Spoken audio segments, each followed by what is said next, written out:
চাঁদপুরের কচুয়ায় ধর্ষণের শিকার হয়ে বাক প্রতিবন্ধী নারী ফাতেমা আক্তার বাচ্চা প্রসবের সময় তার মৃত্যু হয়েছে। রবিবার সকালে উপজেলার আশরাফপুর গ্রামের নিজ বাড়িতে বাচ্চা প্রসবের পর অসুস্থ হয়ে পড়লে প্রতিবন্ধী ফাতেমা আক্তারকে হাসপাতালে নেওয়ার পথে মারা যান। ধর্ষিতার নবজাতক মেয়ে শিশু বাচ্চাটি জীবিত আছে। এ ঘটনায় ধর্ষক উপজেলার আশরাফপুর ইউনিয়নের একই গ্রামের আব্দুর রহিমের ছেলে মেহেদী হাসান প্রদীপকে গ্রেফতার করেছে কচুয়া থানা পুলিশ।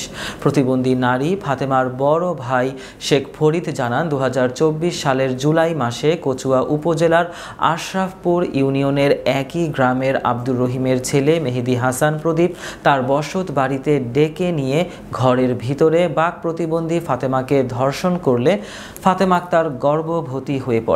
এ ঘটনা বিভিন্ন মহলে জানাজানি হলে একটি মহল ধামা চাপা দেওয়ার চেষ্টা করে। এ ঘটনায় নারী প্রতিবন্ধীর ভাই শেখ ফরিদ বাদী হয়ে কচুয়া থানায় নারী ও শিশু নির্যাতন আইনে মামলা দায়ের করেন। মামলা দায়েরের পরে একই দিনে কচুয়া থানা পুলিশ ধর্ষক মেহেদী হাসান প্রদীপকে গ্রেফতার করে বিজ্ঞ আদালতের মাধ্যমে চাঁদপুর জেল হাজতে প্রেরণ করে।